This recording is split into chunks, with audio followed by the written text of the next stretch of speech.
President's big speech at 9 p.m. Eastern. Immediately following this program, as I told you, the Speaker of the House invited me to attend, but I wanted to be here with you. And, right before this program, I got to thinking about something. We're all ready to go. I've got a lot of things I want to get into with you. But I think it's time we have a discussion about NATO, the North Atlantic Treaty Organization. And I am more than happy to debate Senator Mike Lee, Mr. Producer, if he wants to come on the program to debate this issue, because more than once he says we should pull out of NATO. But before we get to NATO, I want to ask you a question. Why does Communist China want Taiwan? Why does Communist China want numerous islands that belong to the Philippines and claim it as its own, even though it has no claim to them whatsoever? Why does Communist China want islands off of Japan, which it has no claim to either? Why is Communist China claiming the navigable waters and the actual waters that belong to Vietnam, and they're blowing fishing boats out of the water? Why is Communist China claiming that the South China Sea and the trillions of dollars of commerce, not even speaking of the military navigable waters there, belongs to them, that they control the South China Sea with no historic claim whatsoever that's legitimate? Why is Communist China in Central Africa and the Congo grabbing as many minerals, rare earth minerals, as it can? Why was Communist China on both sides of the Panama Canal? Still is to some extent. Why does Communist China have a presence in Central and South America in violation of the Monroe Doctrine? Why is Communist China working with Russia to control the Arctic Circle and their rare earth minerals, and they have a clear field to firing their hypersonic missiles? Why does Communist China have the biggest navy on the face of the earth? Why are they building the biggest aircraft carrier in the world? Why are they building sophisticated nuclear submarines? Why does Communist China spend an enormous percentage of its gross domestic product on its military, on cyber warfare, on AI? Why is Communist China now in a compact with Iran, has an old compact with North Korea, and a new compact with Russia? They're on the move. So in the face of this, we have 1930s types isolationists, despite the fact that they see the rising threat, despite the fact they see a flat, really regressive military budget, despite the fact that they see we don't even have an industrial capability right now to build warships. The Philadelphia Naval Yard is all but shut down. There's only a couple of naval yards left.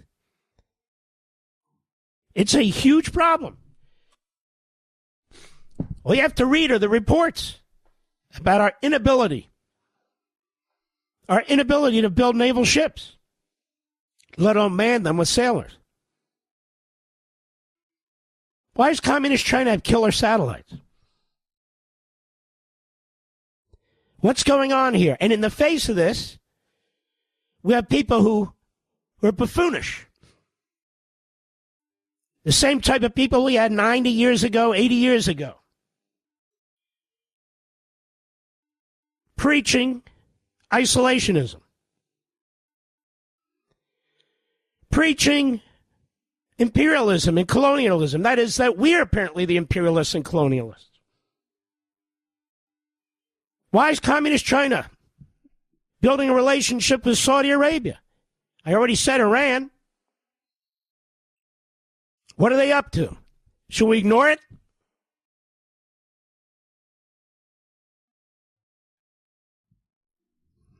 So, NATO. I find it humorous and disgusting at the same time. As somebody who grew up in the Reagan era, that's not an old era. It was a futuristic era. It was a smart era. It was a we win, they lose era. It was a freedom against tyranny era. The idea that decades go by and suddenly the battle between freedom and tyranny disappears is absurd. The battle of freedom versus tyranny never disappears. The battle between good and evil never disappears. Evil takes different forms. It takes different forms. You know why great republics disappear? You know why Athens disappeared? Rome, first the republic, the first 400 or 500 years, then the empire, the latter 400 or 500 years. They got fat and lazy. Because they persuaded themselves that nobody would defeat them. They rejected all evidence to the contrary. They looked inward. They looked inward and they got weak as they were fighting with each other.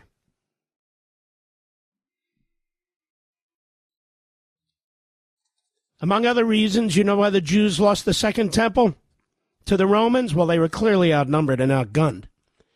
But they were fighting with each other behind the walls of the temple. As the Romans were approaching, as the Romans laid siege to the temple, they were still fighting with each other until it was too late. They united, but it was too late.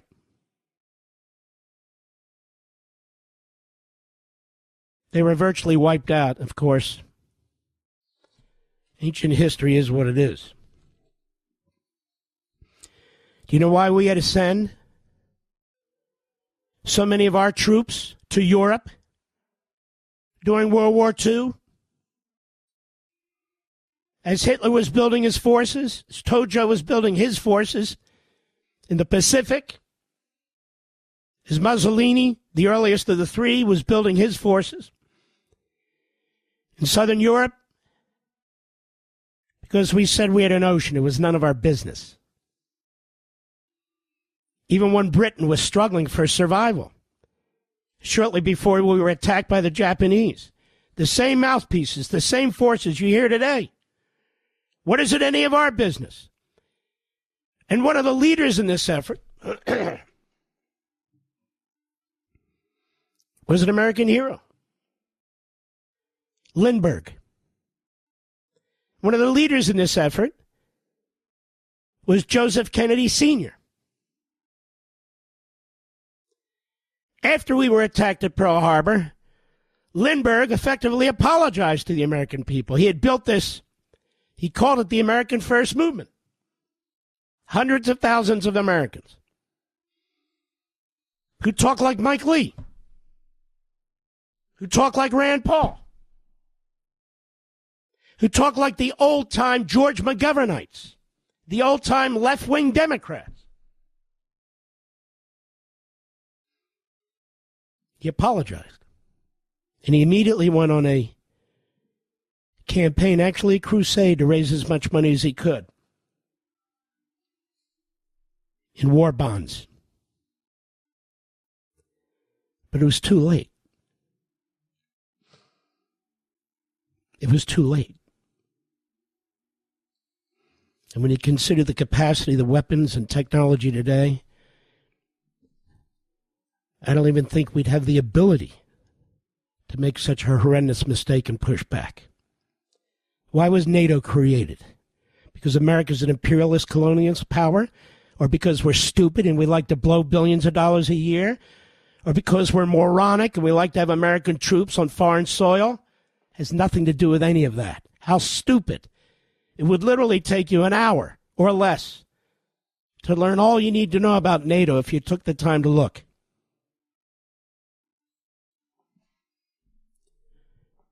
Europe is filled with small countries, not just big countries. Small countries that are incapable of defending themselves. Some countries smaller and with a smaller population than Israel. The Baltic states, as an example.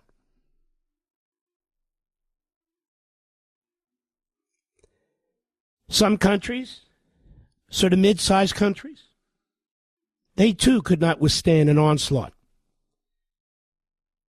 from a Stalinist leader like Putin. And before Putin, the other Stalinist leaders of the old Soviet Union. They could not withstand an alliance between communist China and 1.5 billion people, advanced weaponry, overwhelming them with conventional weapons and nuclear weapons. They couldn't withstand it. The world is a much smaller place, America. Hypersonic missiles, nuclear warheads, satellite weaponry. It's a much smaller place. This isn't the Vikings.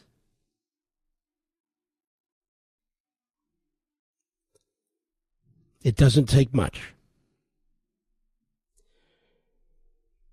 People say, what did we get out of Europe? Let me remind you folks something.